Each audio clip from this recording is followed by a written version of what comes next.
One. Oh, that's just so lovely. Okay.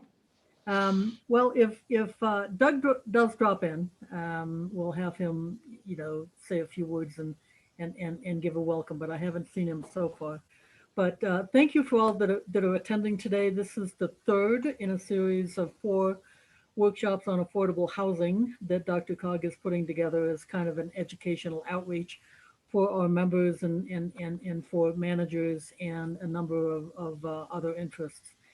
Today's panel is going to focus on affordable housing from the affordable housing developer's perspective, and it's really it's been a fun experience for me to put together this panel because I've pulled in a lot of longstanding relationships and some people for whom I have a great deal of respect and the housing community in general has a great deal of respect. And I have asked Elena Wilkins, who many of you know from her time at CASTA and also at Housing Colorado. Um, Elena is bilingual. She speaks transportation and housing, which is a good thing. And Elena is going to serve as our panel moderator today.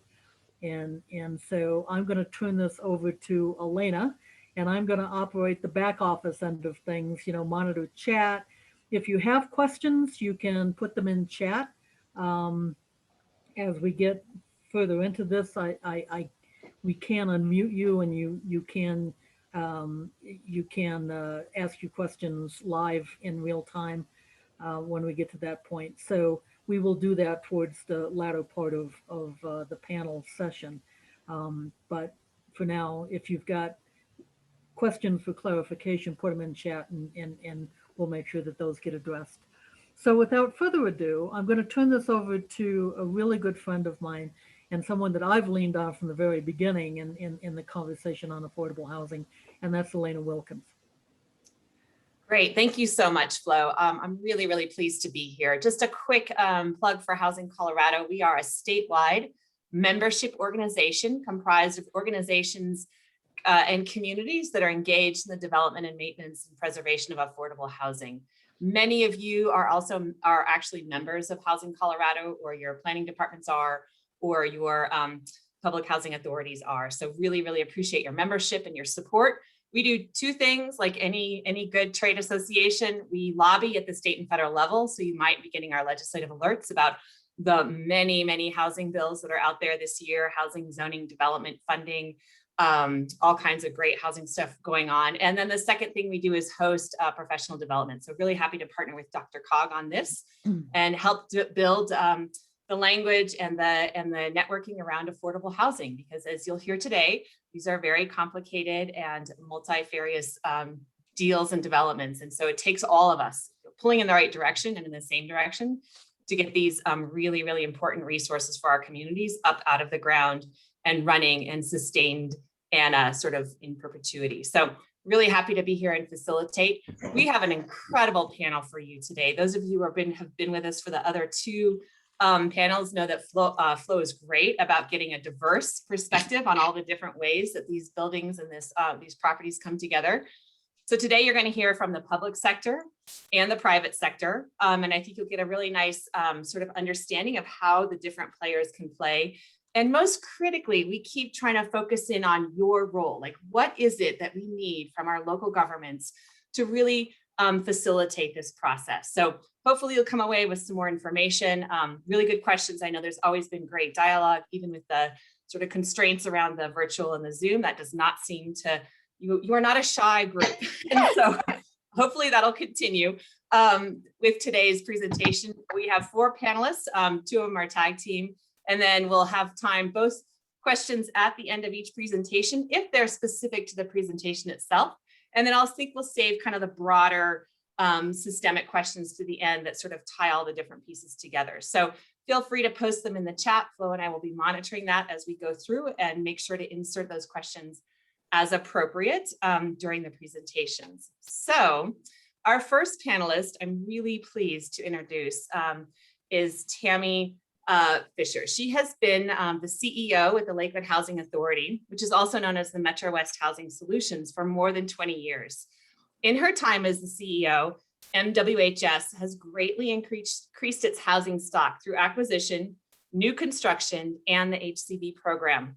Their portfolio currently stands at 17 affordable apartment communities in Lakewood and West Denver, providing over 1,500 affordable units for Lakewood's working families and seniors. They have received numerous awards for their design and innovation of the developments and overall agency leadership. Their commitment is to being more than a roof, and I'm sure Tammy's going to speak to that a little in her presentation. This includes providing resident services, support systems, and strong on-site property management.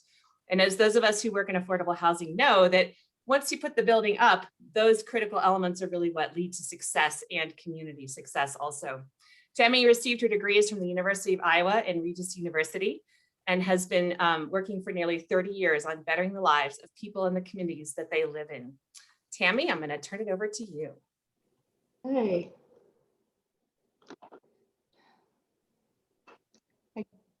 I guess I'm on. How's that working? Okay, all right. I can't see me, I just see you. So that's fine. I don't want to look at myself. First of all, thank you for inviting me to be a part of this panel and asking me to present from the Housing Authority perspective, being a public servant, just like most of you are as well. But I really want to thank you for your interest, all of you elected officials and leaders in your jurisdictions, for caring about affordable housing enough to want to spend 2 hours listening and learning about it. And that is great, and I appreciate that. It's a complicated system. I know my co-panelists will explain that further, which I just also want to say I appreciate for-profit developers also being in the affordable housing world and caring enough to build something for our working families. So this is a great honor, and I appreciate you having me. The state statute, I think, as most of you probably know, allowed jurisdictions to create housing authorities back in the 70s, basically. And traditionally, public housing and Section 8, what we now call housing choice vouchers, was what public housing normally did traditionally. And I'm going to try and, there we go. I think this is right. Is my screen being shared? It is not. Go ahead. Let me.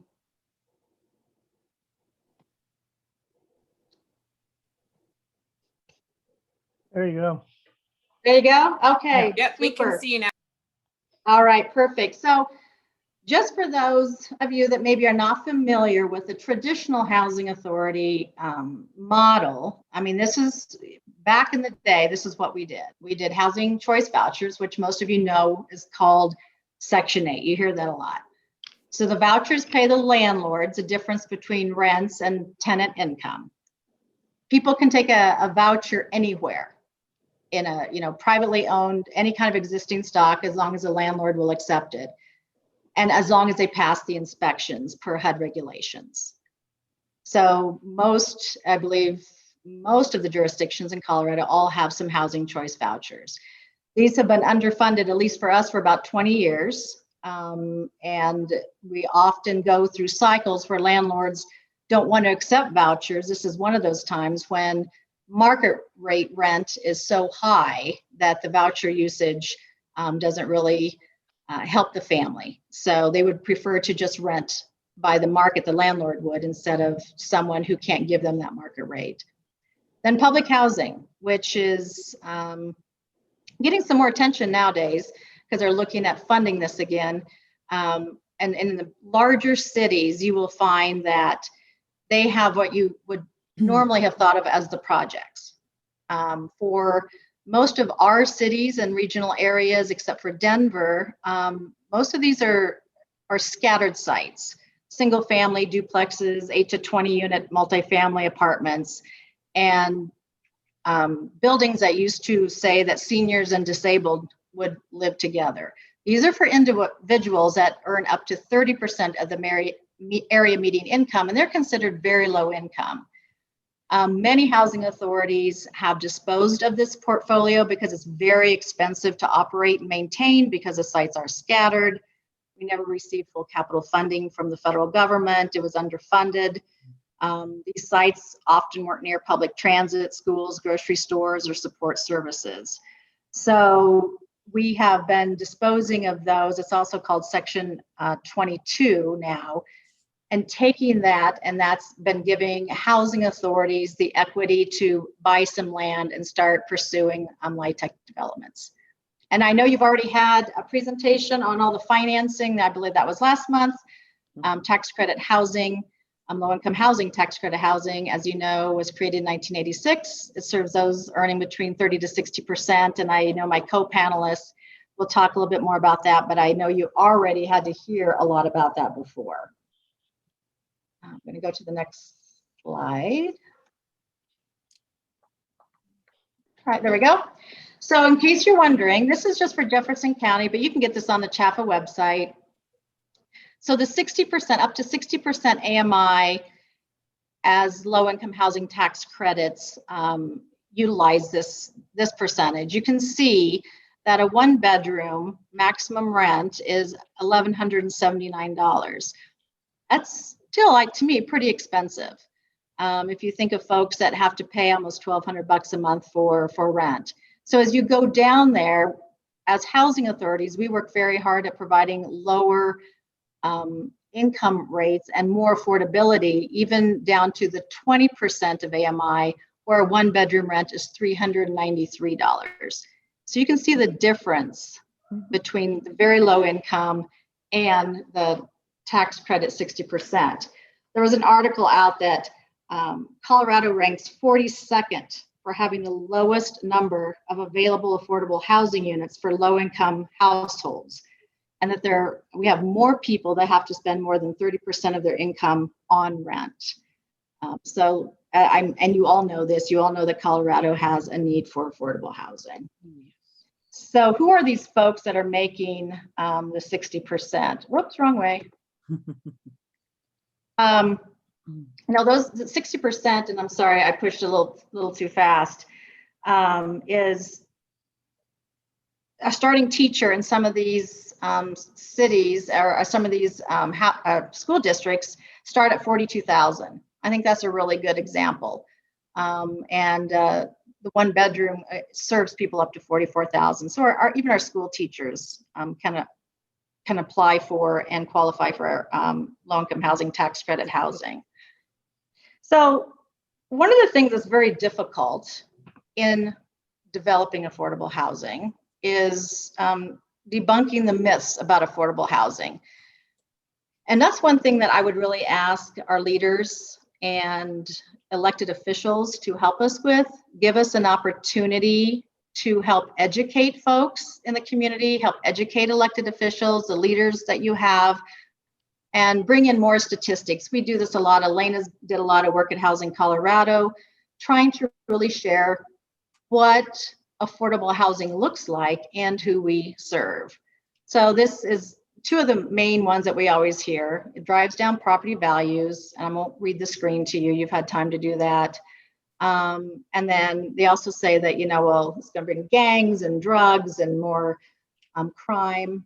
And again, you can see that there are ways that you can make sure that you don't do that. And that's by participating in a crime-free housing program, a zero tolerance policy, and having very, very strong property management. As you know, people commit crimes of all income levels.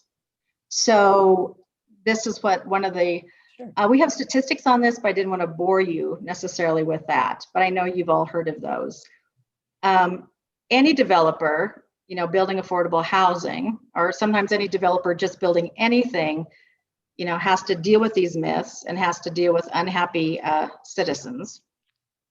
And all developers know that neighborhood involvement and education is critical for the process.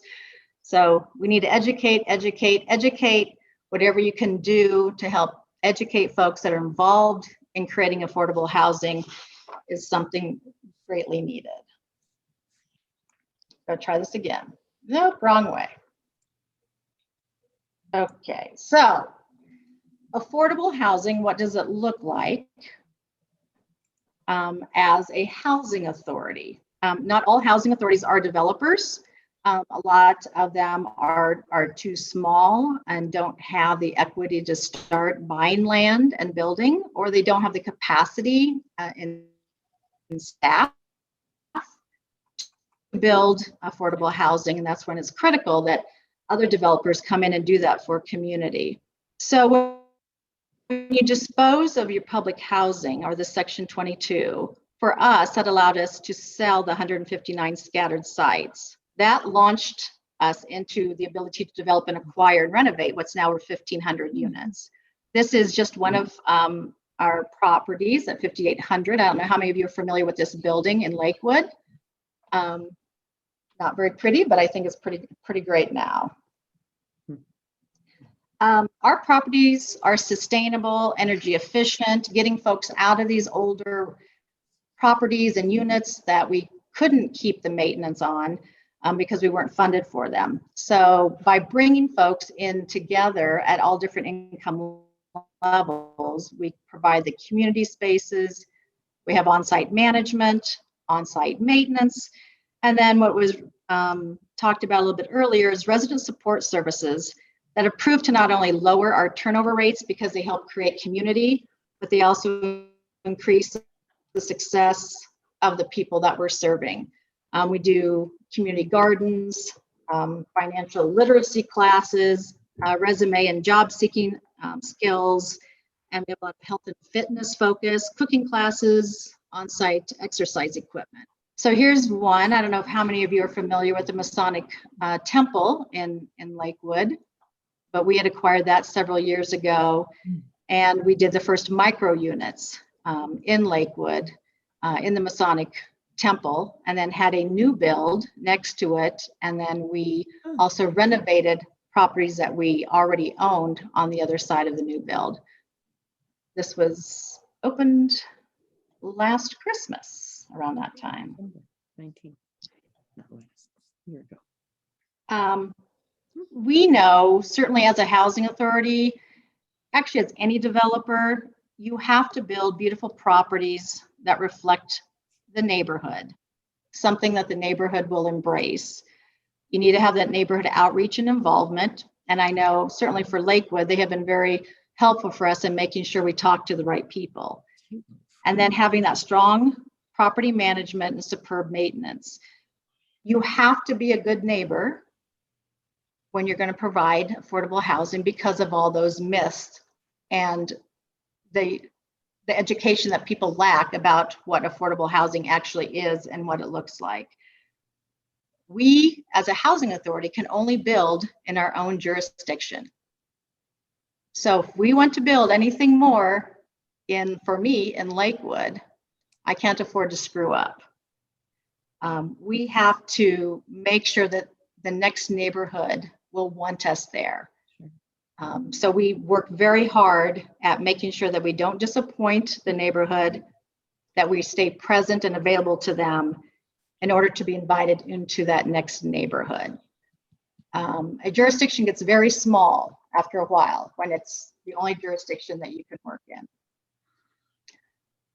This was opened in conjunction with the light rail, the West Line.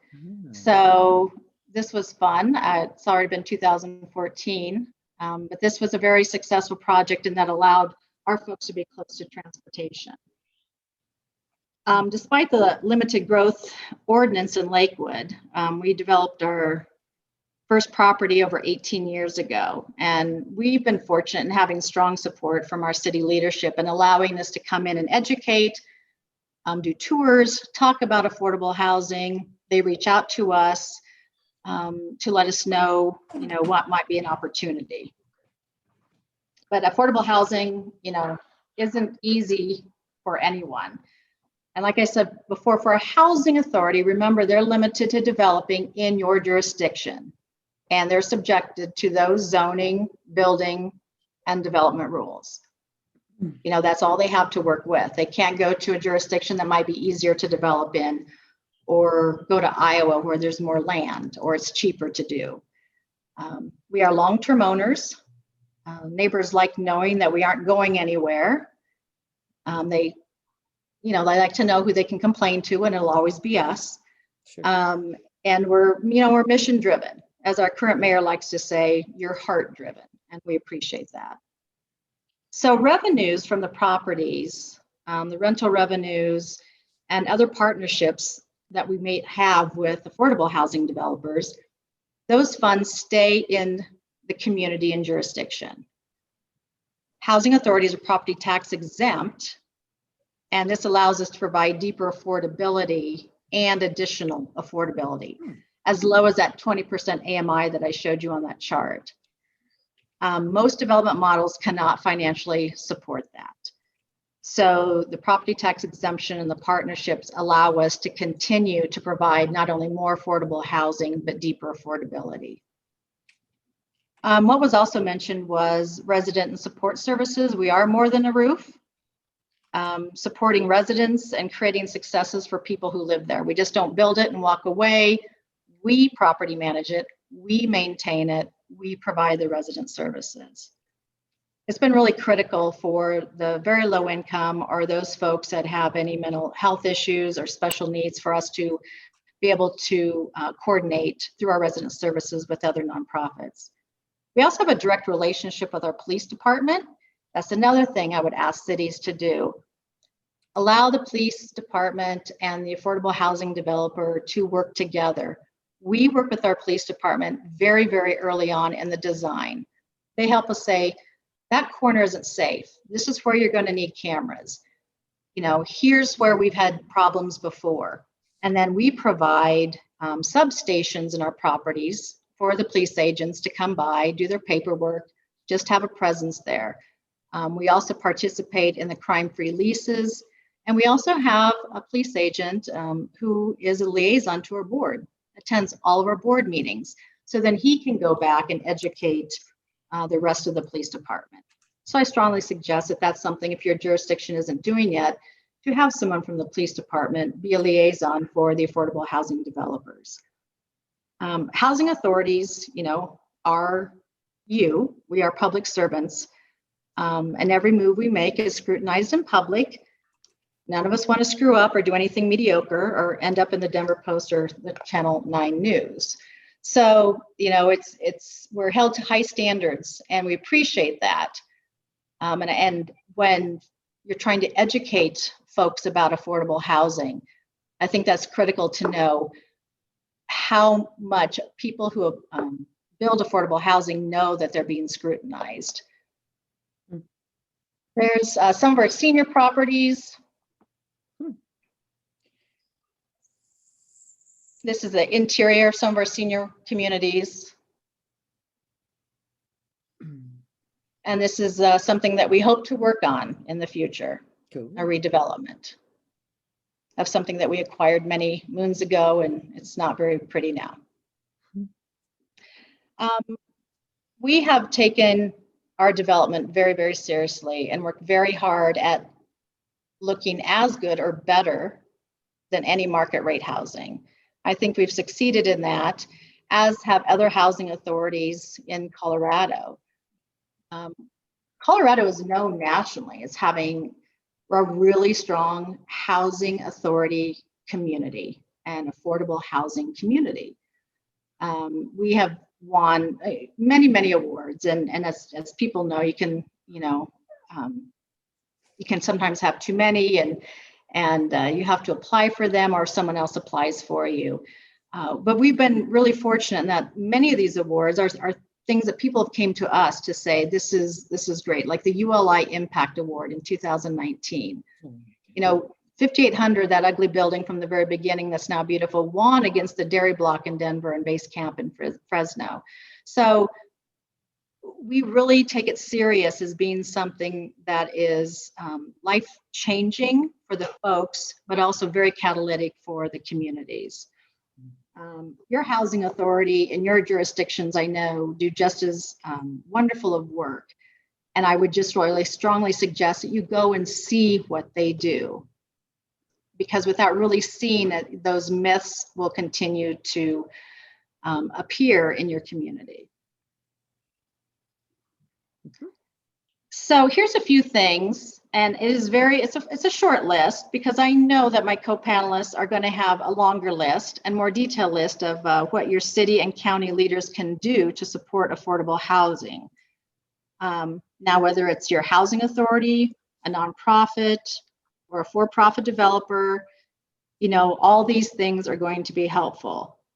A lot of the jurisdictions already do this, and I very much appreciate that, waiving permit fees and impact fees. As you know, and you're going to hear about this, I know from my co-panelists, it is very, very expensive to build from the ground up with all the water, sewer, tap fees, stormwater fees, et cetera. We also recognize that this takes revenue from your jurisdiction, and we're very sensitive to that. And so we need to be able to educate your decision makers and seeing what really is, what are you getting back from doing that for us? What is it that you're getting back in lieu of dollars? What is this doing to allow people to live where they work or being a part of smart growth? It would also, you know, it's ideal if there's dedicated city funds for affordable housing from a different revenue source. We appreciate being able to utilize home funds and CDBG funds through our city. A lot of cities and zoning allows for density bonuses for affordable housing and reduced parking requirements. Those are critical. There was just a study out recently about how much unused parking is really in the parking lots for affordable housing because of increased parking requirements. Open lines of communication with the city. It would be, you know, ideal if there was an affordable housing liaison within all the city offices that advocates for affordable housing, would let folks know when there's a piece of land or a property that comes available that helps you go through the system with the city, keeping you updated on where you are with your reviews. And I realize, and we all realize that, you know, cities have been hurt through the pandemic, and income is down and revenue is down. But this is something that we've always kind of dreamed of. It would also be an idea to expedite planning and building review processes for affordable housing developments. Put those before everybody else. I know that's kind of, you know, maybe asking for a lot, but it would be great because when you're doing a low-income housing tax credit, you're very limited on the time frame. You're limited on your time frame with your funders. You only have so much time to make it happen, or it's not going to happen. So that's just an idea. And then just a thoughtful approach to zoning. And I know I read a lot here about the Denver metro area. People are really looking at this on the restrictive zonings. It not only hurts us in our ability to build, but it often limits us to how many we can build, how many affordable units we can really have in the market. I think from the for-profit developers, you're going to probably hear they're much better at combining commercial space, retail space with affordable housing. And I know that often is very attractive to other jurisdictions. And I think that's something that, again, takes education for your elected officials. This is just a very quick video of folks that we talked to around the Metro Denver area, mainly in Lakewood, of what affordable housing, when they hear it, what does that mean? What does it mean for that? So let me know if this is going to play or not. And it's like 2 minutes long. And I'm going to have someone show me how to do it. Here we go. I'm not on camera.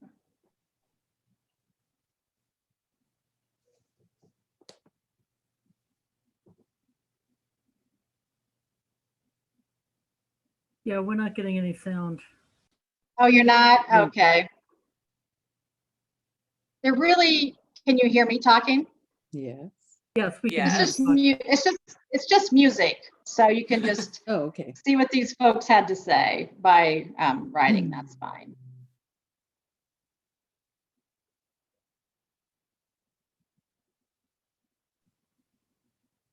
Is there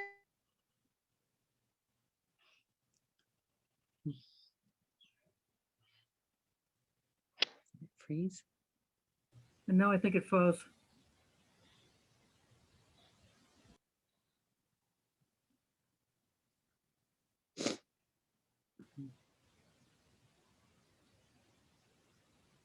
And Tammy, I think you're frozen as well.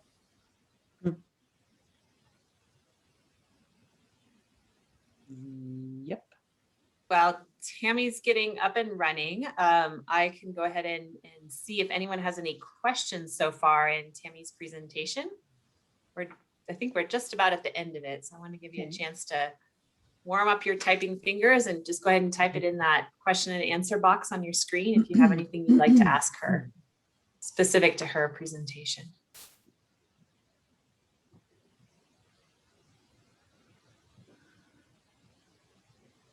Okay. So do you want me to go ahead with our next panel? Yeah, Elena, I think that'd be fine. Yeah, and then we can jump back to Tammy when she gets back in. We all love technology so much. The next panelist that we have is actually a tag team. George Thorne and Carl Koble are going to present together, and they assured me it didn't matter who I started with. And so I'm going to start with George. He is the founder and president of Mile High Development. And he's also the founder and past chairman of the Transportation Solutions, the TMO that serves Central Denver, Cherry Creek, and Southeast Denver. So those of you who have been around for a while, George and I also, we both talk transportation, housing, or in infrastructure languages. So he's been given several awards for the work he's done, both on his own and also with Mr. Buzz Koble, on the inaugural Transit Alliance Leadership Award as Outstanding Leader in the Private Sector. He spent his career working with local municipalities, the Regional Transportation District, Colorado Department of Transportation, and other governmental entities to achieve the common goals in development of transit-oriented communities and bringing the public and private sectors together to achieve these goals. He co-chaired the finance committee of the Guide the Ride campaign, led the Downtown Denver Partnership fundraising efforts for that Southeast Corridor T-Rex campaign and the Fast Tracks campaign. And he's been active in transit issues and related legislation for the past 30 years. He served on many boards and commissions, including NIAP, ULI Executive Committee, Denver Urban Renewal Authority, and the Downtown Denver Partnership. Interestingly enough, George received his Bachelor of Science degree in Aerospace and Mechanical Engineering. So when he tells you that it's not rocket science, he knows that it's not rocket science. So that's George. And then second up, along with him, we also have Carl. Carl is working at Koble and Company. He carries a 3-generation tradition of real estate development in the Denver metro area. His primary focus is on development of land currently held by his company, as well as finding and securing new development opportunities.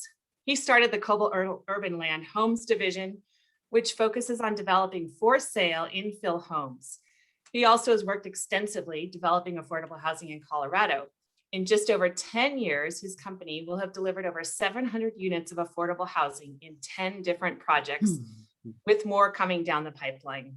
He also manages major projects for Koble, including the Catalyst office building along Brighton Boulevard and the redevelopment of Regatta Plaza in Aurora. Carl received his Master's of Business Administration with a concentration in real estate from the University of Colorado Boulder. George and Carl, I'm going to turn it over to you. All right. Well, I think looks like George may have had some technical difficulties. So while we're waiting for him to come back, I guess I'll start. Oh, here we go. George, can you hear us? Yeah, I can hear you. I'm sorry. I just was waiting to share my screen. So let me see if I can get through this. Thank you very much, Elena, for the introduction. And thank you, Dr. Flo and Dr. Cog. I love working with Dr. Cog and have done so for many, many years, and had the pleasure to work with Dr. Flo Raitano many times in the past, and really appreciate the opportunity here. And I saw by who signed up and who's on the call. I know many of you, so welcome. I can't wait for the day we can all see each other once again in person and celebrate life together. So it's interesting that Carl and I are kind of joined at the hip anyway. As he's smiling, we talk to each other about every day on various things, and we've done about half of the projects we've been involved in. We've done with Koble and Company, Mile High Development, and Koble as partners, and I cherish that relationship and that long-term partnership with Koble, which goes back to Carl's grandfather, Walt Koble, back in even way back into the 70s, which is when I kind of got the opportunity to see how a real Icon Pro works, and that was Walt Koble. So thank you. And you know what? It isn't rocket science. Thank you for that tee up, Elena. I remember a few things from my college degree, and at the time I was at the University of Arizona, that they didn't have a freestanding mechanical engineering program. And my dad told me, look, if you're going to college, you're going to be an engineer. I said, yes, sir. So I signed up for mechanical engineering, and at the time it was called the Aerospace and Mechanical Engineering Program, AME, at the university. And I did that for about 10, 15 years back in the big defense build out long ago. And thankfully I didn't become an engineer, but I'm proud to carry that label around with me. So what are we doing as developers to kind of fit into this conversation? I think Tammy framed the thing very, very well, and her list of things cities could do was so good. I took a picture of it, and I'm going to plagiarize some of that with your permission, Tammy. So thank you. So I think Elena mentioned this low-income housing tax credit LIHTC program, which is a rental program, not a for sale program, was established in 1986 under Ronald Reagan. It was a totally bipartisan effort, if you happen to remember what that word means. And it changed the tax law, turned it upside down back in the 80s, where syndicators could no longer close their deals at year end and take all the tax losses the day the guy put his money in on 12/31. And what they gave in return was this thing called the low-income housing tax credit, which took several years for people to understand, but it's been around for a long time. It's probably by far the most successful affordable housing program in the federal government, I think largely because the government stays out of it. And, you know, HUD obviously has a lot to do with establishing area median income and CHAFA, and people in Colorado and every state, CHAFA-like entity, a state housing authority like CHAFA is Colorado Housing and Finance Authority. And they are truly partners. But the real partners, once we get those tax credits, which is a process that, you know, if you can't get that established, then you're really not functioning in the LIHTC world. And CHAP has been wonderful for us to work with. I'm sure Carl would tell you the same thing over the 10 or 12 years we've been doing this. So, you know, what can we look at for cities? And I've got a bunch of slides here, and Carl will recognize many of them, some of them, half of them, I guess, because we did these projects together. But this is the Eaton Street project up in Westminster that we did with a lot of help from, hang on a minute. Now I'm having technical problems. I can't advance. I'm sorry, but I'm getting help. I was able to stick my head out the taxi cab and ask for help. There we go. All right, so I'm going to just real quickly go through, and the only reason I'm doing this is I think Tammy did a great job of showing you a lot of beautiful projects that Lakewood did, but she's absolutely right that many communities, even today, have this image of affordable housing that they don't want it in their neighborhood. They don't even know what it is, but they don't want it in their neighborhood. And I've had the experience of standing up in front of a big crowd in a rezoning. And I remember on the first project we did down at Yale Station with Carl and Buzz Koble, and we had to meet with all the neighbors in the University Park neighborhood in a basement of a church. And you know, I'd just driven over there and I noticed 2 or 3 houses in that neighborhood had trucks sitting out, and pickup trucks sitting out in the front yard up on blocks. And, you know, one of these guys stands up and says, "We don't want your kind of housing in our neighborhood." And, you know, I tried to tell the story, and I was standing there not having ever developed one of these projects. And so today when I get involved, and I tried frankly not to get very involved in new entitlement or rezonings, and we've been able to do that pretty much over the last 5 or 6 years because most of you in your communities have done a really good job of entitling areas in the city that work well for both market rate and affordable housing. But anyway, what I wanted to show you here was just a smattering showing you that these projects certainly don't all look alike. At the top is the Point Affordable Housing Project out in Aurora, which we're getting ready to break ground on here shortly. 63 unit, 9% more workforce housing as part of that Regatta Plaza, now called The Point, that we're doing with Koble and Company on the Point project, and Mile High Development is executing this affordable project while Carl and his team are working on some other projects around this 22-acre site. But we told the city early on, I think they embraced it, and they've been nothing but huge supporters that affordable was an important piece of this development. We said that at our initial presentation 6 years ago. I remember mouthing those words. If Mayor Mike Kaufman is on here, as I saw, and Jim Twombly, I hope, but we remember that commitment. We thank you for your commitment to helping us get it done. So that project, then to a downtown project at the bottom of that screen we broke ground on in October, and we're just coming up out of the ground at 13th and Sherman, just down the street from the Capitol. More of an urban project. We just opened the Sheridan Station Apartments at Sheridan, just off Sheridan Boulevard, and a little notch out where the city and RTD and Lakewood, City of Lakewood, through an IGA, made this site available with a lot of help from Urban Land Conservancy, who partnered with us on the land. You can see how close we are to the RTD garage, which is right there in the foreground. And we actually negotiated, I think, a groundbreaking document for parking, because we're building 133 units on a 0.7 acre site here, which is almost 200 units to the acre for density, which we wouldn't be able to do that in a lot of communities, but we had CMX 8 zoning in Denver. So we built an 8-story high-rise classification building right just a mile or so away from Tammy's project that she showed you on the west line, just to the west of us at Lamar Station. Again, we've done a lot of TOD. We understand the TOD process. It's difficult, but it sure does a lot for people's lives when they know they can use their home not only to go to bed and sleep in and raise their family in, but it's right where it ought to be to launch them on their workday. It's safe, it's close to transit, and this project is a great example of that.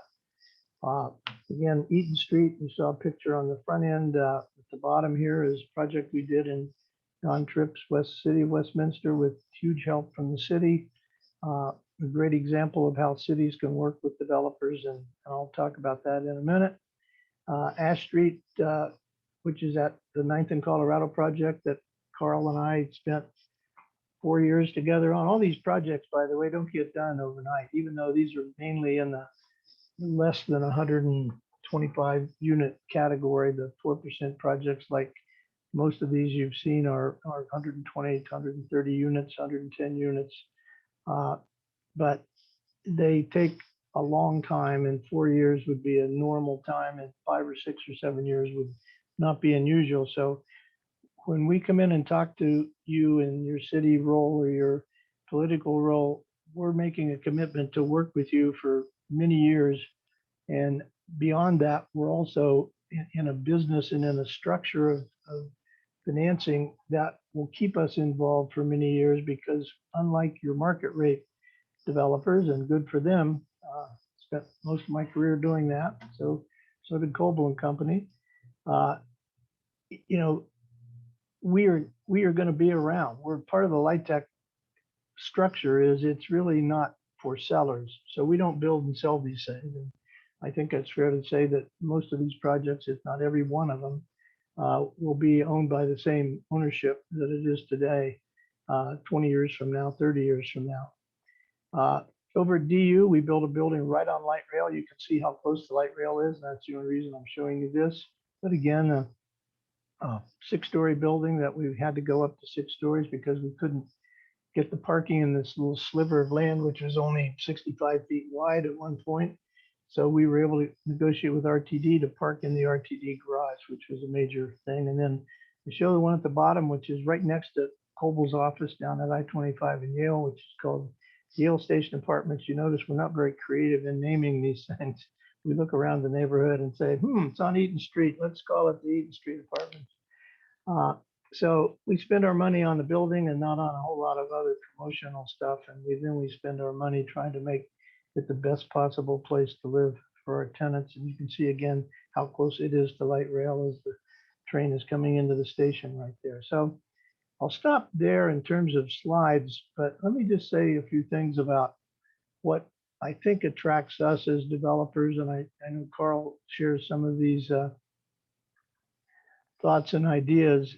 We're looking for partners. We're not looking for a piece of real estate. There's no piece of real estate that I've ever seen, and there are a few exceptions in my market rate lifetime of 30 years or so before I started doing this stuff 12 years ago, where that's not where location is everything. It remains very, very important. But the most important thing I think is that once we are able to get through the CHAFA process and get tax credits, we want a partner in that city that when push comes to shove, we need some help, or we're having a problem that we can't solve by ourselves. There's somebody home.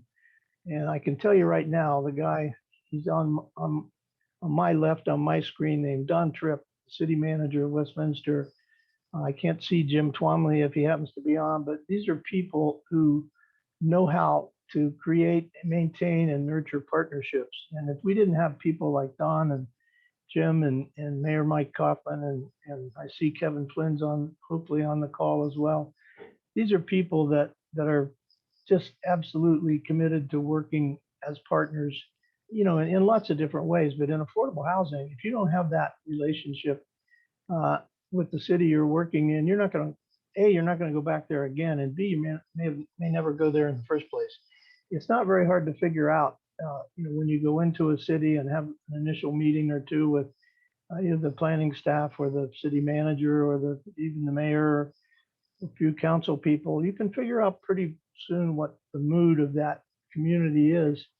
And we're looking for people who are really committed to this and aren't looking at us as just the next developer in a long line. You have plenty of people you can deal with. You've got market rate apartment developers who are probably out in your parking lot this morning waiting for you to get off of this call. And we're not coming in with our hand out. We're just coming in looking for a partnership. I think a lot of the things that Tammy mentioned and put up on the screen of things that you can do, the list is long. And some of these things are things you can do, some you can't. I'm just looking at them now, but let's just take one. Parking kills a lot of projects, and particularly if we're around transit, which we are often, but not always. The cost of parking can be $30,000–$35,000 a space, and to have the same parking ratio for an affordable housing project where people are committed to and almost by necessity have to use public transit, and make us compete with a luxury high-rise condominium project that, over at Sloan's Lake, let's say, and have the same parking ratio is insane. And I can't understand why more cities and communities don't take the time to understand that, things like parking ratios are really pretty arbitrary. And the study that Tammy referred to was actually supported and funded by RTD, but it basically said that in market rate apartments, something just over 60% of the parking spaces were occupied citywide, metro-wide. And in the case of income restricted or affordable housing, that number was under 50%. So we're building all this parking, which we could be putting into actual units, or building a better building, or solving a bigger problem that might have killed the project. And so I think a lot of cities, Denver certainly included, is the leader in this today, are looking at serious reductions in parking, mainly for affordable housing, but in some cases across the board, but again, mainly for affordable housing. So being able to do that, look around. If you have a parking garage that's underutilized, or land that is related to that, or just vacant land, work with your developer to see if that can work as part of the project. And, you know, in the case of Westminster, for example, and maybe Dawn or Carl will talk about this, we had the challenge of doing a wrap of what was going to be a new public parking garage, an 800 or so car parking garage adjacent to JCPenney up in the downtown Westminster project. And that was both a big opportunity and also an issue for us because we had to build a single loaded type building from a design standpoint and back it right up to the garage. And there were all kinds of issues between putting a private building next to a public garage, as you can imagine. In the city of Westminster, I got to say, couldn't have done more to be the kind of partner that I'm describing. And that was just one example. Within that garage, the parking deal we were able to make was more efficient than our going out and buying land and building parking. Really made the project happen. And I know Carl will probably talk a little bit about that project. So let me just kind of stop there and say, I think that's a good segue. I know Carl has other thoughts and he's a lot smarter than I am. And I told him this morning, I called and left him a message. I said, I think you're going first, which I don't like at all. So I just may not show up. I did, and it's my pleasure to turn it over to Carl. Well, thanks, George. And as is typically the case, I get to play cleanup hitter, but he always leaves the bases loaded. So I'll try not to strike out here, guys. So thanks for having me and George and all of us. I'm really encouraged by the number of folks that I know are on this and have taken an interest in this because we all know it's a big issue. Let me talk about today a couple of things. I don't have slides, but I want to talk about some of the different ways that we've been able to utilize in a little more specificity on what tools you all may have that you don't realize you have. And I think that's really important. Off the top, though, I'll say this. George and I have really seen a sea change. I think George would agree with this over the last 5 or 6 years about how affordable housing is viewed generally by not only neighborhoods, but by almost more importantly by city councils. Maybe a quick follow-up to George's story about Yale Station and the response that we got from the neighbor who was, kind of opposed to it. Well, Garden Court, which is just, 100 feet away from Yale Station, came in a couple years later, another affordable project that George and I worked on together. And we had to do some community outreach there as we normally do. And rule of thumb for developers, if you get to the meeting and the parking lot's full, you're in for a long night. And that was the case here. And we got up and we were ready to, get some pushback. And they saw the rendering. They said, "Oh, we love it. That's great." Neighborhood was fine with it. They weren't there for us. They were there for the market rate townhome project up the street. So in a short 4 years, they went from being opposed to it to not even caring about it, which is great. I mean, we'd rather have support, but neutrality is great for us. And the final thing I'll just say on that, all of these projects, and you saw it from Metro West, I know that George and I love to show off what we've done. If there's questions, if there's hesitancy on the part of any elected officials about what this affordable housing is, we're happy to give tours. We're happy to show what these are, what they look like. With that, let me step into some of the things that we've utilized to help get these things across the finish line. They're always tough to finance. One of the easiest things is permits and fees. And I say easy because in most cases, right, the municipality isn't necessarily counting on that revenue to make or break their budget for a given year. And so forgiving that cost of the review fee and the building permit is a really generally easy thing to do. I'll also say, though, that there may be times due to how affordable housing tax credits are calculated that it's going to be more beneficial that those fees actually come into the project as a loan. And what I mean by that is one of the things that we care about as affordable housing developers that use tax credits is how can we increase the eligible basis, right? That is the total amount of dollars on which we calculate the tax credit amount. The higher that is, especially for 4% tax credits, the more tax credits we're able to get. If you forgive a fee, that expense goes away. And so all I'm suggesting here is forgiveness is great, but also if the developer may come back to you and say, hey, let's put it in as a subordinate loan, it's going to help us actually generate more tax credit. Be open to that. Generally be creative. And George was right, which I'm glad I'm going second. It's a partnership. And so the capital stack and the nuances of this are all very complicated. And we may be asking for something that seems strange, but in a lot of cases, it's going to help us get it done.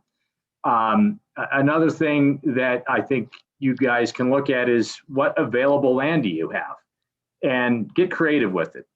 George had a picture of University Station up, and I remember when George first took me out to that site. It was an old RTD detention pond next to the station, and we got out to the site, and he said, "Hey, Carl, what do you think of it?" I said, "George, where's the site?" It was this 10-foot detention pond, and I decided I couldn't get my head around it. But he unlocked it, and we ultimately were able to leverage parking in the existing RTD garage, and I think have the largest detention vault in the city of Denver underneath our building. But it was a site that you normally would have looked at and said, all right, that's developed. That's a detention pond. But by being creative and identifying, and it was right next to the transit stop. So sites that you may not think are developable, maybe with some help and some creative thinking. George mentioned Eaton Street up in Westminster. Similar type deal. We wrapped a parking garage. The creative structure there was two things. One, on the land, putting the land in and having that repayment as a subordinate loan.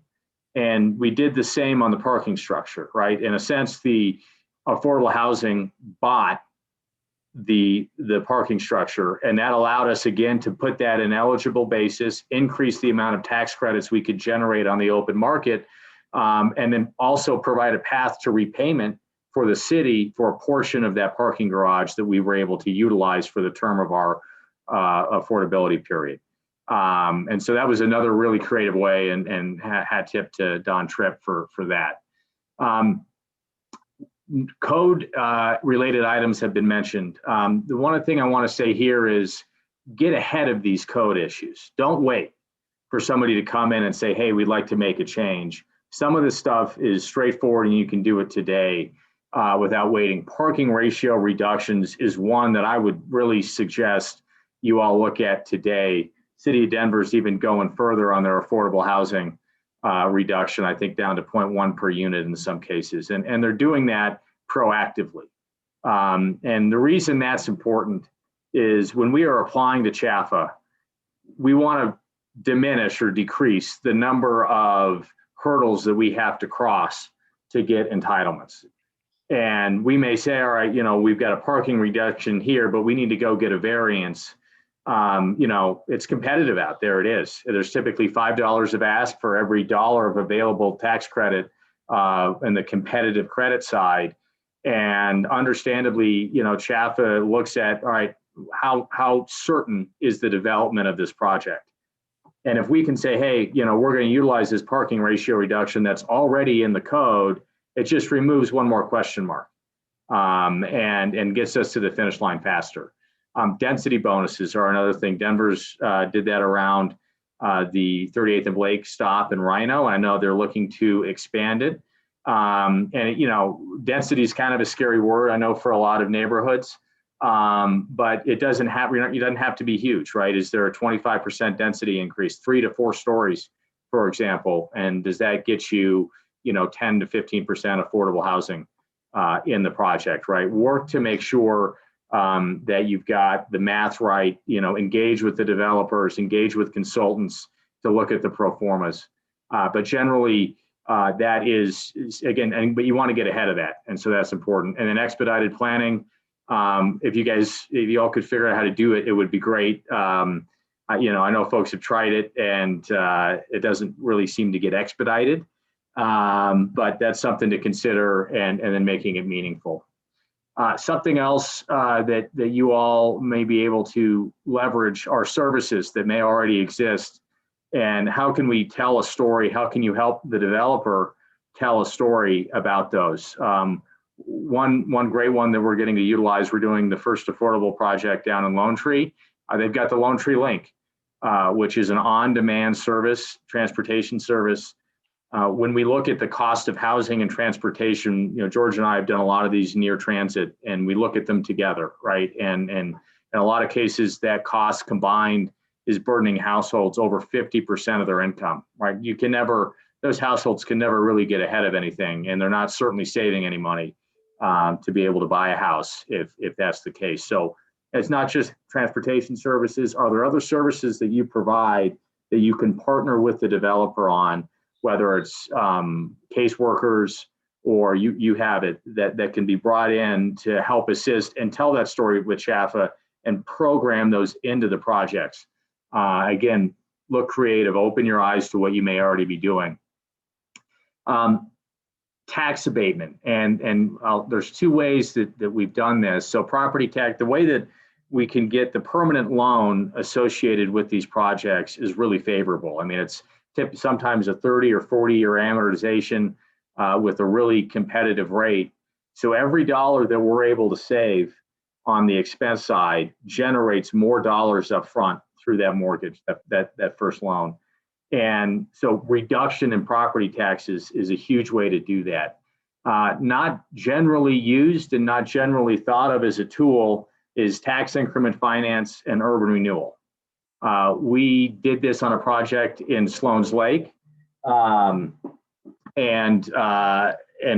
recently helped George out do it on a project in Aurora, because we're part of the master development deal. And so there's a couple of things associated with that. So if you write your urban renewal plan broadly enough that the funds generated through the increment can be utilized for something such as affordable housing or density or housing in general, it would allow the developer to come in and leverage those funds.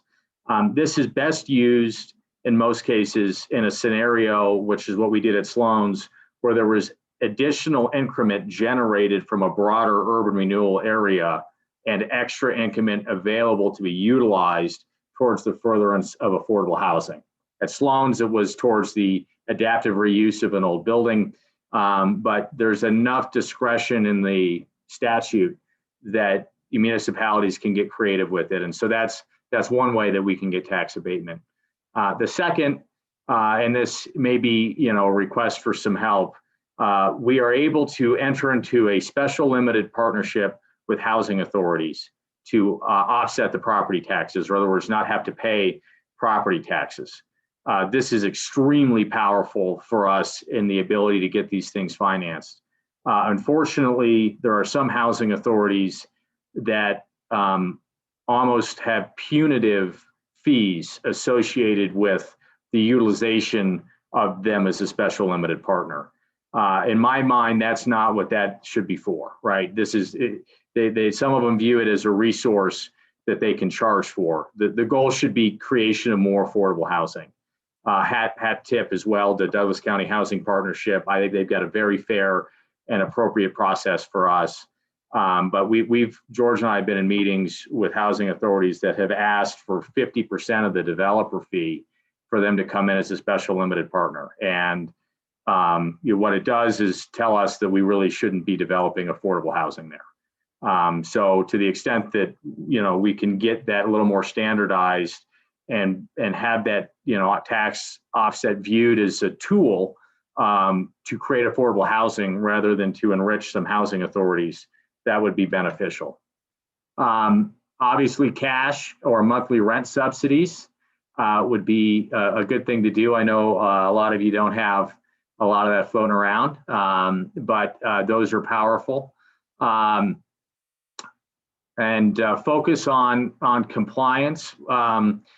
And what I mean by that is, to the extent that you municipalities are wanting to enforce your own compliance, make sure that you have the staff ready to do it. I would really push most of you to leverage existing compliance structures that exist through the tax credit program or through CHAFA, we have done some for sale affordable housing and have generally really struggled with working with a municipality on how we certify and ensure that that the buyer in those cases is actually working, fits the box that not only the bank has, but the municipality has. And there was just a lot of uncertainty there. So just a note of caution, if those of you are looking to enforce like a density bonus, maybe aimed more at 80 to 120% or 100% AMI, make sure that you're also thinking about who in the city is going to ensure that compliance. And I would maybe suggest or request that the municipality look at folks that already do that, right? Is there a third party that you can bring in to help manage that rather than focusing on city staff? So one other thought there. And then finally, kind of a theme through my talking points here, but get creative, right? And George is right, this is a partnership. There are tools that you may now realize you have that will unlock either hidden land or hidden financing mechanisms to help get these things built. There is not a silver bullet to the affordability issue. The construction industry and the costs associated with it have not yet been disrupted in the way that the taxi cab industry has with Uber. And so we are still, unfortunately, right now facing an uphill climb on the construction cost. So what it means is there's going to be a lot of solutions. So the way we attack this problem is death through 1,000 paper cuts, right? There is not one singular solution. A lot of the projects I talked about leverage a lot of those different opportunities to provide affordable housing. So I know I've talked a lot, and I appreciate the time. And if anything, I hope that you have opened your mind to maybe some other avenues that you didn't recognize you had. Great. Thank you, Carl, and thank you, George. That was a really great overview of the private developer's perspective. We have a couple excellent questions that have kind of come in while these presentations have been made. I know it's been an hour, so we're just going to answer these questions and then we'll let folks take a break before our final panelists. So I'm going to go back to one that was asked during Tammy's presentation, and this is from Pam. Thank you so much, Pam. How do you respond to the idea that affordable housing in multifamily units, as opposed to scattered housing, results in concentration of poverty vis-a-vis Chicago? Tammy, if you could handle that for us, that'd be great. Let me get my video going here if I can. Oh, it's not going to let me do. There we go. There you are. All right, there I am. Well, like I mentioned in the presentation, scattered sites often don't allow folks to be near where the resources are. When you're 60% AMI, or below, transportation, schools, getting to your job, how far your commute is really critical. Also, what really has helped and has been proven to bring folks out of poverty is to build a community where they live. By doing that with housing authorities, we have resident services and support services built in to all of our properties, where those folks are there to build a community with the people that'll live in that property. They have classes, they have community gardens, they have community space where families can have other folks like their families and shared dining room, which they may not have in a smaller place that's scattered. We provide classes on fitness and healthy cooking. We provide job resume building and job hunting, and we provide personal services as well for folks. We also are there to help them when they can't pay their rent, instead of them just getting evicted. Their chances of having stable housing is much greater when you have a community that's built around them. We found certainly that for seniors, this is really critical. The seniors really appreciate the community and the socialization of being around other seniors that basically have the same abilities to resources, for them. Because these seniors are often living just on their Social Security, which could be as low as $600 a month. And they're living in a beautiful apartment with support services all around them. certainly in the senior and even in the multifamily properties, folks look out for each other and they don't feel alone. And I believe that this has been critical in helping bring up the levels of poverty for people who live in the multifamily units versus feeling alone out in a neighborhood where they don't know anybody. Great, thank you so much. And then for Charles, I don't know where that came from. George and Carl, a question around transit. Is there data, this is from Julia, thanks so much, Julia from Northland. Is there data to support that people who live in affordable housing units drive less or are less likely to own a car compared to others? Why should people who live in affordable housing units not have access to the same parking opportunities as those who do not rely on affordable housing, especially in communities where transit options are limited? It's a hard thing to justify.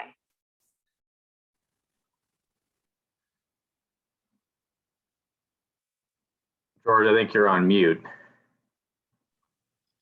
Thank you. See, that I need help in all regards, but let me take a quick shot at it and I'll pass it to Carl. One of the things we've done on probably a half a dozen projects now is provide NECO passes, which is a neighborhood eco pass through RTD, and pay for it for every single unit in the building. And whether a person has a car or not, and if they're living near transit, they're not only encouraged, but now they have a real incentive to use that pass to use light rail, or, as you all know, all of these transit served areas have great bus service as well. And so they can use that pass to go anywhere they want in the RTD system. And I think in every single deal, Carl, we've ever done, we've seen it in two ways. One, we've seen the number of parking spaces utilized, the number of cars reduced every single time we've opened a building. It may take a year, it may take 18 months or 2 years, but it's simply, you can just see people starting to get comfortable. A lot of these people have never been on a light rail train. Most of them have been on a bus, but when they realize what that does for them, it's a powerful option to give them to get to places they didn't consider in their sphere of being able to, work there, wherever it might be. So we think it's a big deal to do these things near transit if you can, but it raises all these other issues that we talked about, cost of parking and, and help on the fee side, all of that, because the project itself is always more expensive. You have a smaller floor plate, you may have an irregular floor plate, you've got some crazy easement situations with RTD, and it's just not as straightforward as going out in a more of a green field or even in an urban environment, get a flat parking lot site that doesn't have any issues. And I guess the last time I saw one of those, it was about 20 years ago. So Carl, I'll pass that over to you. Yeah, I'd echo what George said. I think I would maybe, press back a little bit on the premise there, which is that a reduction in parking is reducing a service or an amenity to the resident that they need to use. And that's not the case. I think that what we're asking for is a reduction in parking ratios to align more closely with the actual utilization rate of the parking. And it's not as if we're taking parking away and, burdening these households with challenging transportation opportunities. Where appropriate, and certainly near transit, but transit of all kinds, not just fixed guide rail, but bus and everything else. Certainly you can reduce those ratios. And if you heard us say, reduce those ratios below the required parking to meet the needs of the residents, that's not what we were saying. What we were saying is that in many cases, the actual needs of the resident or the parking ratios are in excess of that need.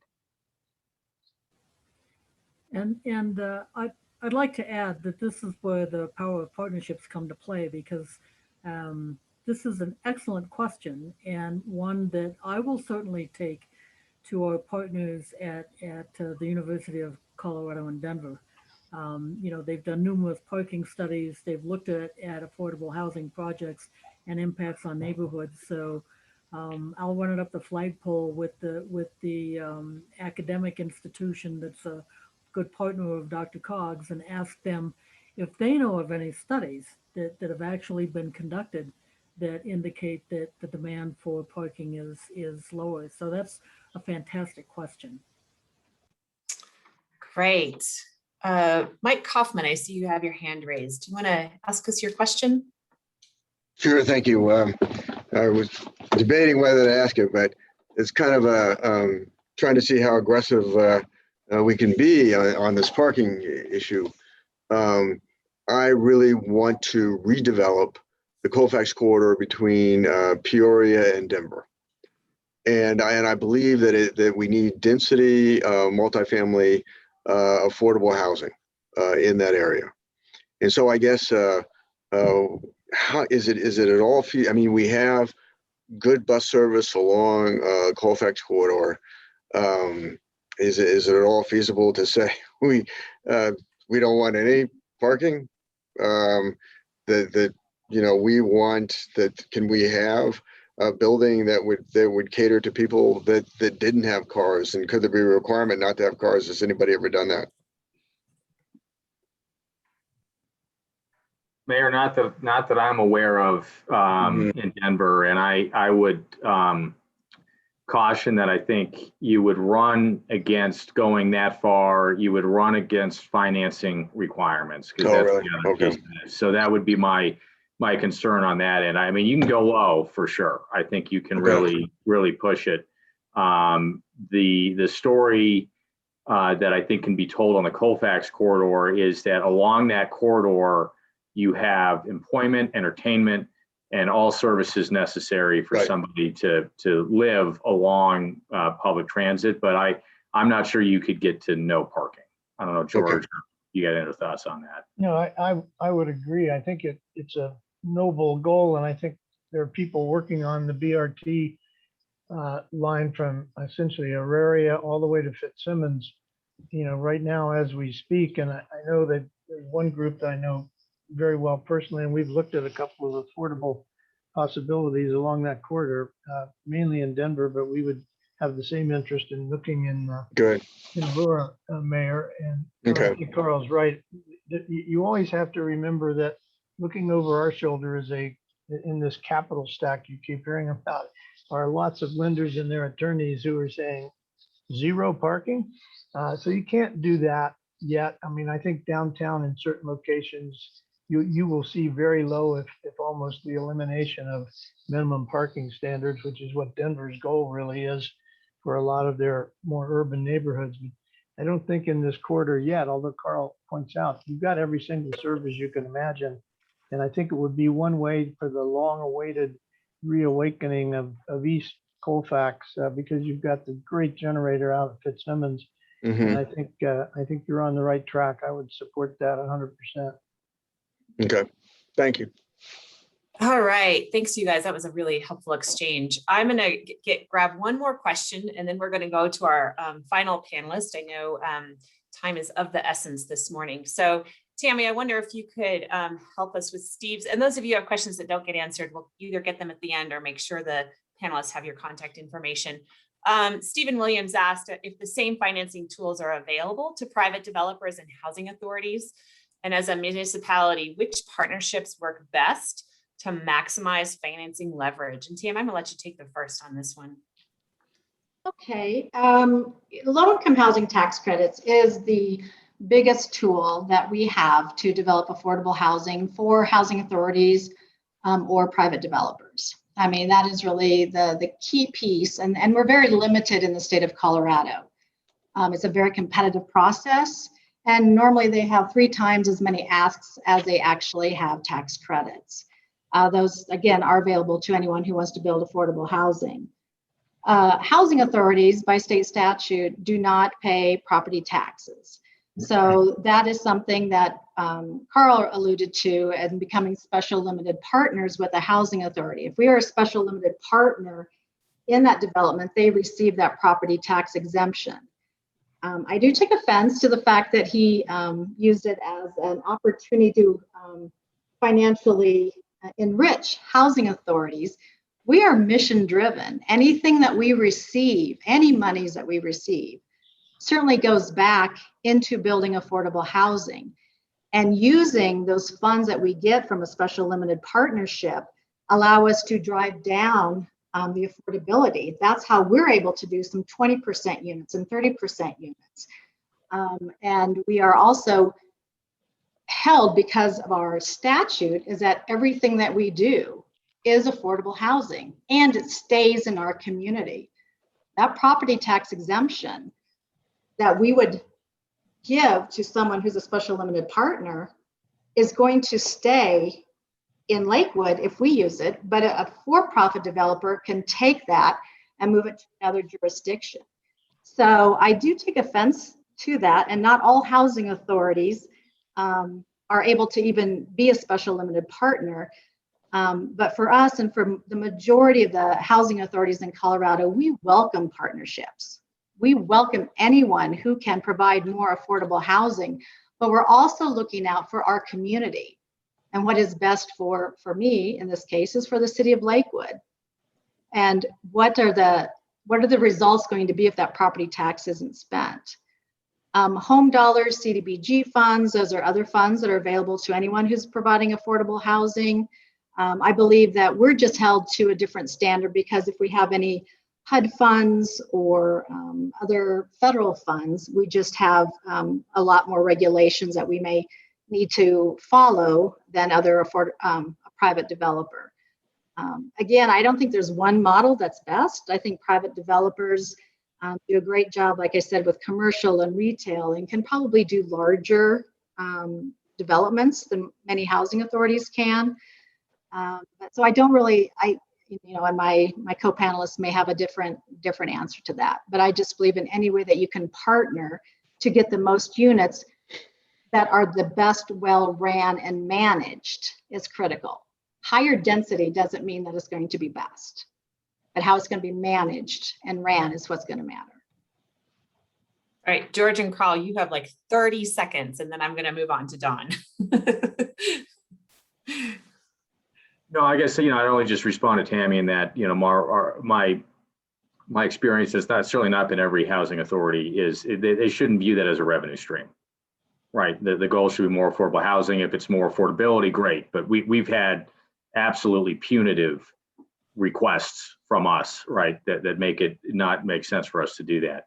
But I think Tammy identified, all of the availability to it, in addition to, there's some other sources that you might be able to, TIF and others that can be structured the right way to help. Beautiful, thank you. So our last panelist probably actually needs no introduction with this audience, but I will give it anyway because that's my job. Don Tripp is the city manager for the city of Westminster, and he's served in that capacity since February of 2015. During his tenure, the city of Westminster initiated and implemented the 2017 Affordable and Workforce Housing Strategic Plan, which promotes a balanced housing strategy and addresses community needs. To date, more than 1,000 affordable housing units have been built or are in process. Before he was the city manager, Don was the director of Parks, Recreation, and Libraries for Westminster. And before that, he was out in Iowa, Park and Recreation Director there. So if you notice, we've had two panelists from Iowa, and I always appreciate when people come here from other places. I think they bring really good ideas and a sense of freshness for those of us who are native to Colorado. It's always lovely to bring in that expertise from around the country. So Don, I am going to turn it over to you. Thank you very much. Jenny, if you'd go ahead and pull my slides up, we'll start with the presentation here. Thank you. First of all, thank you, DRCOG, for inviting Westminster to be here. I'm humbled to see all this great work. And I also want to say that I thank all of you on the call today for all the work you do for your cities. I looked at the roster of people attending, and many friends there, people we've worked with, to my colleagues that are city managers and then city management and leadership. This is hard work, and we've learned from a lot of you, and I thank you for that. To you elected officials, I salute you because you got a tough job, but you're a really, really important part of this. The challenge of this necessary city work is in my view, really about will and ability. Today, we are all sharing ideas with you to help you understand that we really believe you have the ability to help your residents with the affordability of housing. The tougher question, I think, is, do we all have the will? The will starts with all of us understanding, I think, in our individual cities, our why. Why is this necessary? Why is it necessary for us to have more affordable housing in our city? For us in Westminster, it's because we seek a triple bottom line, sustainable city. Those are words that a lot of people say, but it's very real for us. This is how we can provide a high quality of life. Our brand is living a high quality of life, and it's necessary economically, environmentally, and for our people to have access to housing. Next slide, please. There is going to be information on these slides. I'm not going to read this to you. We'll answer questions later on if you have questions about the information in the slides.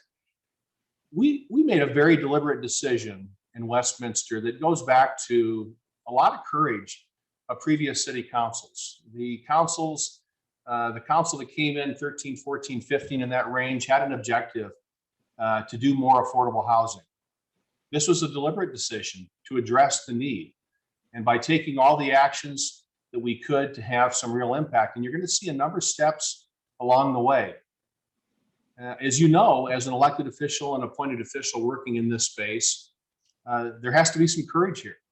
These are not popular moves always. And I would tell you that I'm proud to have worked for a council now for going on 7 years that was in a leadership position, realizing that we needed to do this in this first ring suburb. At that time, people were not all at the same level of understanding in this issue. It's much better today. Of course, we've got more work to do. Some didn't think that government should be involved in the housing market. And there's a fair point to be made there. There were also lots of misconceptions as to how to tackle this. So what we found in Westminster, in addition to all the research that we did, and I think the will that we had politically, it was very, very important to build relationships. Relationships among staff, in other words, having the necessary staff to do this work, with consultants, with people who knew this industry and knew what the needs were and could help us articulate in a meaningful, understandable way to our community. And then, of course, our community partners. Some of the folks on the call today, Carl and George and other people that we've worked with from the Front Range and some of them from outside the Front Range have been especially important to us. It's really important with these folks, and it sounds like an oversimplification, but you've got to be vision aligned. You've got to be mission driven together. This is tough work to do. If it's not done together in unison with people that you enjoy working with because you have those common values, it can be really tough. This was the case in Westminster.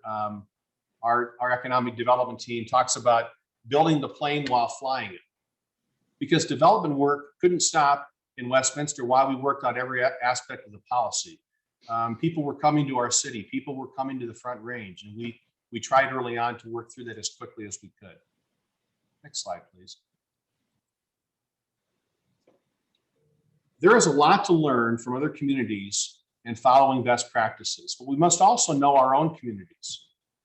Sometimes what we think we know isn't backed by data. I'm going to tell you that it was really important to us to understand our housing needs assessment. When you look at the previous slide and you see the number of steps we took in there, that was critical to us, to look at the census data and to look at other tools that were important to us to understanding where we have gaps. Then that can drive the types of development you recruit to your community. In Westminster's case, our first efforts were focused on getting more housing stock for lower AMI residents. That's where we had the greatest gap, and putting those close to amenities and to transportation. So we had great emphasis on our downtown and on our new train station. But now today, you'll see here in a bit, we're turning our attention to affordable for sale opportunities. Just 4 or 5 years ago, it seemed like that was impossible to do. But now with great partnerships, we're seeing some opportunity for sale opportunities. Because we understand there's almost nothing in the marketplace for entry-level buyers. We must think about this whole system as we go along. And I think for your city, if you'll find that niche, it'll be something that the community can embrace quicker and more completely. Next slide. In the context of smart growth, addressing smart growth and growth density, those are difficult words for people today, but I think maybe people can appreciate smart growth. We need to be smart about doing this. Addressing affordable housing is critical in that space. Sprawling suburban land use patterns that create the drive until you qualify behavior that moves people further and further away from transit, education, employment, healthcare, and other amenities. It's only going to drive up the cost of infrastructure and produce negative environmental impacts for everyone. A number of recent studies are showing how single-family zoning in this country has been one of the single greatest contributors to economic disparities, to racial segregation, and discrimination. This is why some places have banned single-family zoning altogether. I'm not suggesting that's going on a Westminster City Council agenda. What I am telling you is that I think looking at how we build out our communities and our neighborhoods with gentle infill, such as ADUs, duplexes, et cetera, is something we've got to take a look at. Now, the star of the show from Westminster, I'm going to introduce Jenny Grafton, who's an AIA LEED certified division manager in our city. She serves as the economic policy and development manager and has for 4 or 5 years. By the way, she's your third Iowan on the show today. We're taking over. We're taking over. And the little sigh that you see, the little bird's foot you see behind me, that's my mascot for my college. So go Cyclones. Her expertise is far-ranging. She came into our department and she's been emphasizing redevelopment infill projects, design project management. She does affordable housing, she does public policy development, and she does the integration of sustainability into all those practices. Over the past year, her team led Westminster's efforts for long-term recovery during COVID, including delivering $3.7 million in small business assistance with over $500,000 in housing assistance during a very necessary time. During the last 20 years, she has worked across the spectrum of land development in the nonprofit sector and local government and in universities. She holds dual master's degrees in architecture and urban design from the University of Colorado. Go Buffaloes. She currently serves on the boards of Habitat for Humanity and Maker Housing Partners. And she's one of a star team we have in economic development. I want to give credit to Jenny and her team, but I also want to give credit to our economic development director that hired Jenny and put that team together, John Hall. As city manager, one of the things I'm really proud of is the fact that we supported putting a team together that brought all the elements together. And I think they're the ones that deserve credit for the good progress that we've made. So Jenny, take it away. Well, thank you for that very, very generous introduction. I appreciate it. I want to say, I think, recognizing that the majority of the audience here are community leaders, that's a really important point that Don makes, because no one person, no one council, no one city manager can do this alone. It really takes top to bottom alignment in the organization. And that was one of the things we heard early on from some of the developers that we talked to in the course of the task force work was, you've got to make sure that everyone from your frontline staff issuing permits and reviewing plans up through your management and your city leadership is really on the same page when it comes to affordable housing. So I think that's one of the really big takeaways from today. And another is just that I will give the disclaimer that this is presented from that vantage point of a first ring suburb. And some of the things that we've implemented in Westminster that have worked really well for us, they are different than Denver or Boulder. Some of the tools that I'll talk about, I think we have found work well for us and may for other first ring suburbs, but they look different in different places. And one of the big conversations going on even in the legislature right now around some of the housing bills is this ability for local municipalities to have inclusionary housing ordinances. I don't want to say that they are a bad thing. We put a lot of effort at Westminster into understanding what that would look like for us and didn't go that route. Instead, we have very much taken an incentive-based approach, and you certainly heard Carl and George talk about some of that. And we thought that that was the right fit for us because it kept the focus on the mission of affordable housing and building relationships and partnerships. And over time, what that has led to then is not just getting one project built, but attracting others and doing repeat business with some of our development partners. So it really works best, I think, when the city has assets that we can bring to the table, and most of us do in one form or another, and I'll go through some of those in a second. But it also takes that strategic planning approach, and the map that Don had up earlier was we needed to understand where in our geography of Westminster we had gaps. What types of gaps? Was it strictly a demographic issue? Was it a unit typology, et cetera? And so this has been very effective for us. It could be very challenging on the scale of a large community where there is so much to monitor. Denver, of course, has had a very successful and longstanding practice around more of an inclusionary housing approach. They've tweaked it over time. Boulder has as well. And then even some of our surrounding jurisdictions, Broomfield recently adopted this. So don't want to say that that's not the right fit for anybody's community, but it takes some thoughtfulness in choosing that approach. I will say sometimes it can set up a bit more of an adversarial relationship between the city and the development community, because it's you want to build here, this is what you're going to do. And there's nothing wrong with drawing a hard line, but it doesn't start from that place of partnership.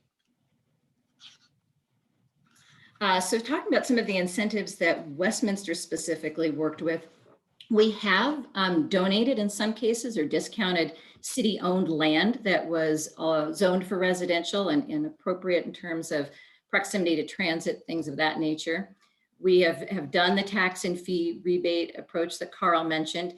In most of our cases, we do treat this as a rebate. It's rare that we do the financing approach, and that's as much a manpower issue as anything else. So we will go through and look at what the project pro forma looks like. Where are there financial gaps, and can we get to them by simply rebating those taxes and fees back to the developer? We've been extremely successful in that approach. Now, another way to get at it earlier on in the process is really to adjust your fees on the front end so that they're not something that needs to be rebated. So I will throw that out there. We haven't gotten there yet. The ombudsman services is really what Tammy talked about too, right? Having that person on the inside of the organization that will sort of clear the tape and make sure that when a project hits an impasse, that there's somebody in there figuring out how to get it back on track. We do utilize our federal funds, our CDBG and home allocations in a very targeted way to support affordable housing development. We don't have a lot of it, nothing near the magnitude of a city like Denver, but we leverage those funds very, very creatively, I think. In some cases, infrastructure cost sharing has been a role. So whether that is building of new lines, new streets, et cetera, where the city is taking a portion of that. This is tricky, right? Because you're trying to manage the proportionality aspect of it, and there definitely are legal implications to how this is done, but it is very impactful.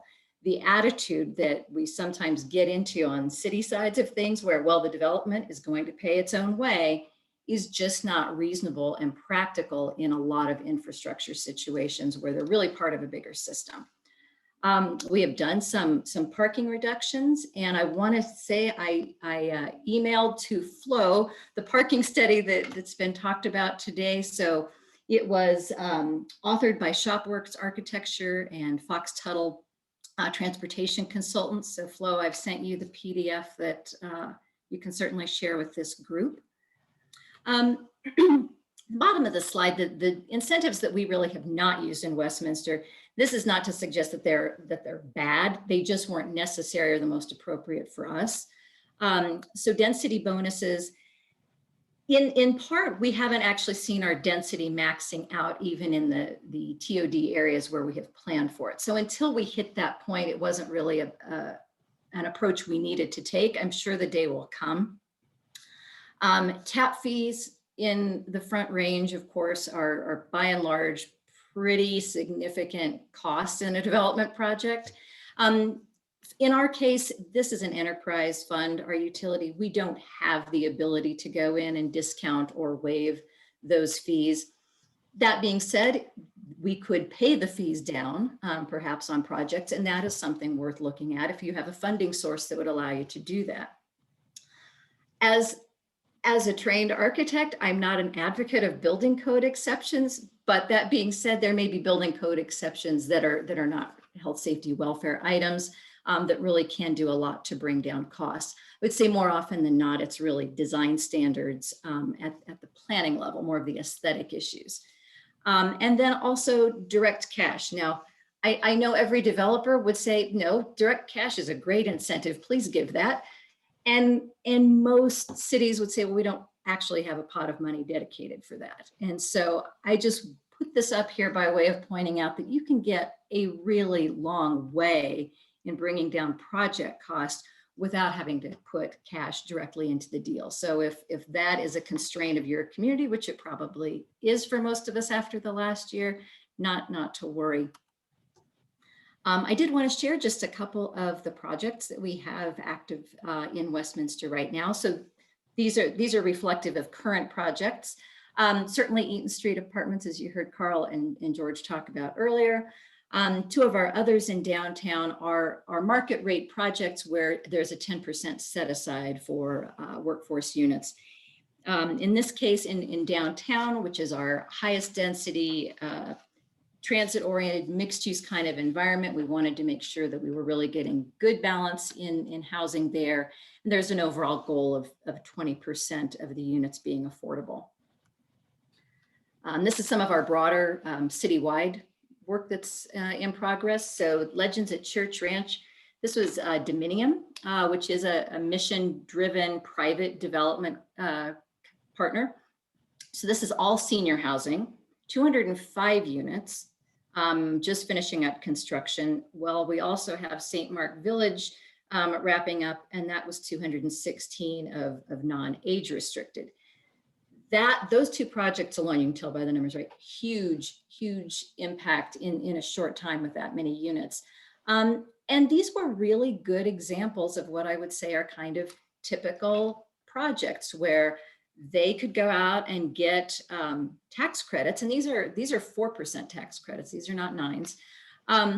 But there were still other areas where we needed to work with them. So these were both handled through pretty straightforward economic development agreements and tax and fee rebates. We didn't have land going into this. There's a little bit of infrastructure sharing on one, but pretty straightforward tools to make that happen. The biggest thing was the relationship and having an attitude of partnership and a desire to make it happen and to remove obstacles when they came up. And then the last slide, I'm going to turn back over to Dawn. Thanks very much, Jenny. You can see now why I made the comments I made about staffing. It's just critical to have talented people that come in are driven to do this work. This slide shows 3 affordable ownership projects that are underway. Holly Park, which is near that St. Mark's Village, that's almost complete. Bradburn Village, which many of you are familiar with our Bradburn project. That was a deal that was struck when that project initially was built with Continuum. And then at the Promenade, a really cool project there that with Habitat for Humanity, which we're really proud of. So, I just close by saying this. The challenges I think we've talked about here with you are community perception and support, giving your community members the why. And you might consider talking about this in the way of smart growth, but it does need to be kind of molded to what your community can hear. Of course, that comes from leadership on the council. And I think you really need to have all of your capital and resources together.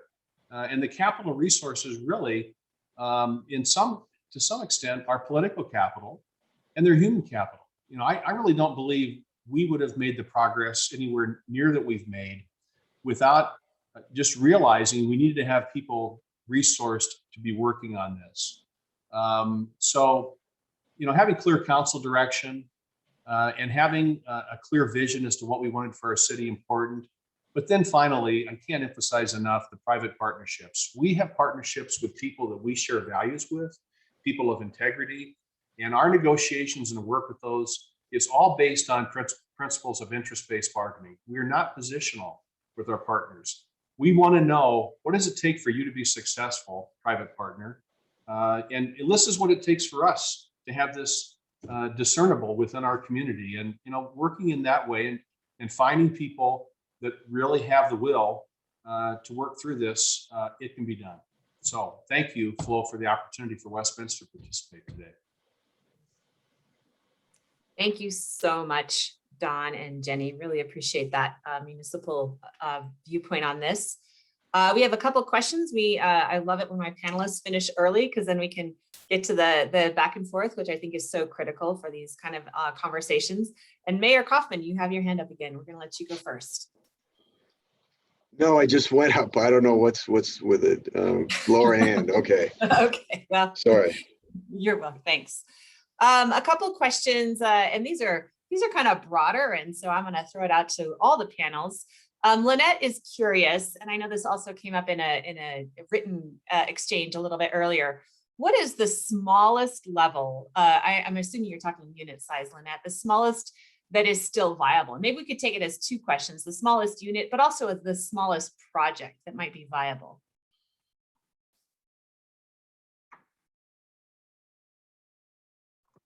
So I'll start, I guess. From our experience, 50 units from an operational perspective is really tough to make work. And so 60 seems to be a number that we have seen where you're able to cash flow enough to continue to build up the reserves and then provide efficient on-site management, because that's something that we like to see on these is on-site management and maintenance. So for us, 50 is probably too small. I'd say closer to 60 is the smallest that we've seen work. Even though my hand is going up and down, if I could ask a question of Mike Hoffman real quick. And that is and when we talk about density, I don't like these 3-story walk-ups. I like, 4 stories or plus, and that's what I'm seeing in these photos. They tend to be, it appears to be 4 stories or more. I know that's a lot more expensive to do. So how many units do you need to make it viable if you're going to go plus 3 stories, above 3 stories? I think Carl's answer there, Mayor Kaufman, probably works the same way. If you looked at some of those slides, we've done 50 unit projects, and where we had to around transit with a tiny floor plate to work with and tiny site, we've been able to go up to 5 or 6 stories to do that. Mm-hmm. But at 4 stories, you can build, in the 60 unit range, which seems to be the sweet spot, as Carl said, pretty much dictates that you're in a 9% tax credit world. And I think CHAPA would agree with that. And I think they would also agree that it's hard to go below 50 units. And that's just a number. It could be 45 or 51 or whatever, but because they have efficiencies that they need to respect as well in the whole process of allocating tax credits. So you had a whole bunch of 25 unit projects. You just couldn't aggregate enough of those to make up for being able to do slightly larger. And then obviously the 4% bond projects are larger almost by definition, and the way it usually drops out is they would be in the 90 unit and up category. And I think there's kind of a sweet spot there around 115 or 20 units plus or minus, but some developers for various reasons do much larger projects than that and get up to 200, 250 units. And I think that's a whole different animal. I think the nice thing about these 100 unit projects, or in the case of like the Point project out in your city, at 4 stories, we think we have a building that feels urban. but it works very well to make everybody feel like, hey, we're in a community here and we're not just I in will just give I don't want anybody to think that you can't do smaller projects. It depends a lot on the developer, right? So there are the projects that will not work unless they're larger. 17 unit one in development right now with a nonprofit. That being said, it's requiring a lot more creativity in the capital stack, and they're able, because they're a nonprofit, they're utilizing some other funding sources. They have neighborhood stabilization program money that's going to expire if a bunch of us don't get rid of it. So there are some other things going into it, but it's not impossible. And I would hate for anybody to come around from this and think that, well, we've got this small infill lot. It's just not, it's too small. It's not possible. And I do want to give a shout out. I know Jamie Gomez was on here earlier. Chaffa just did start a program for smaller affordable housing, multifamily financing. So I don't have all the details, but we could certainly get that for you. They used it both. This is a very chronic problem for our rural communities as well. So definitely they're getting to be more creative around those financing. Excellent question. Two questions around sort of community outreach and initiatives. So Michael asked, in the communities discussed today, did a recognition of a need for affordable housing come from staff or from electeds? And I would actually like to tie that together, because I know this is a very smart panel, with resources for community outreach, because I think those two things kind of get at the same question around how these projects get initiated and what can municipalities do on that outreach side. So I'll throw that up into the whole panel. I'll take a shot at the origin of this work. You know, it's if you go back to our presentation at the top of slide 2 was the 2015 Westminster Council strategic plan item. It started all there. I was hired that year. Even in the process they went through to select a city manager, they asked all of us about our background with affordability of housing and what our attitude was towards that work. And I didn't have a lot of particular experience myself, but I did know that, you know, it required experts and research and some community outreach. And so, you know, it was driven to me by our council, and it was in my work plan. And so good city managers take work plans and move them forward, you know, if they can. And you do that with great staff. So on the outreach piece, you know, I think I always feel like we're like a C student in that regard. It's so hard, you know, but to get beyond the F and the D is a real challenge. And I would just say, if anybody has great ideas, we're here we would love to hear that today. Jenny has that responsibility, and we've done, I think, the best anybody can probably do. Jenny, do you have any feedback there on what's worked for us?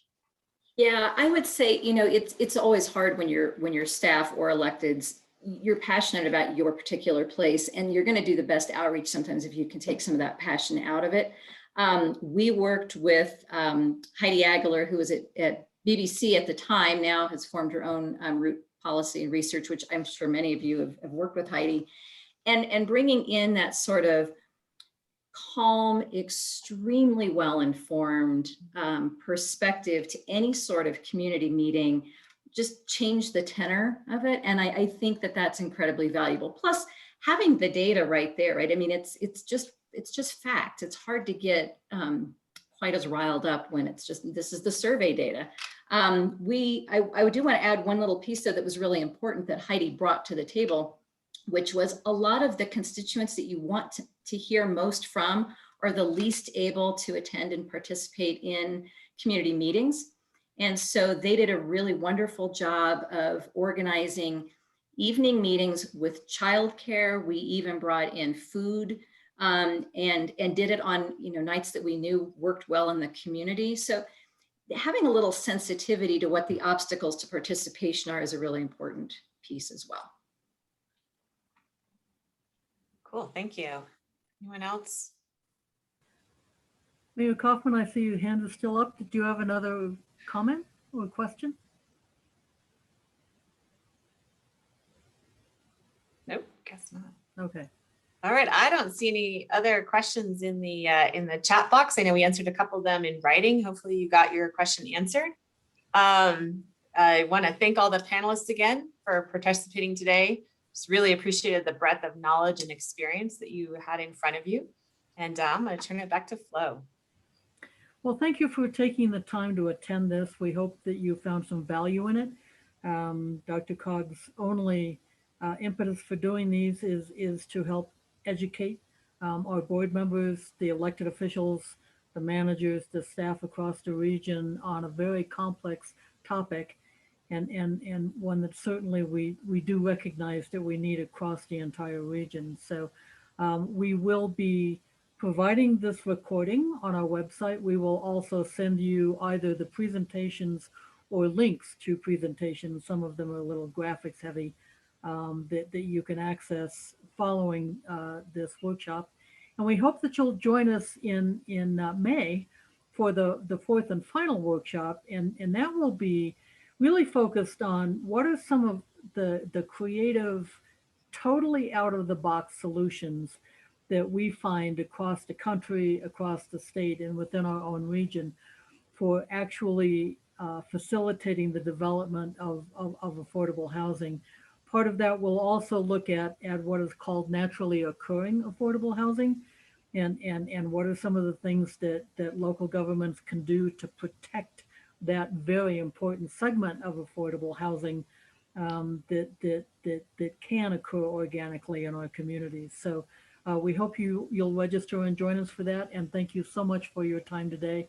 Again, thank you to the panelists for their time and all of the time they spent putting these presentations together. And thank you so much for attending today.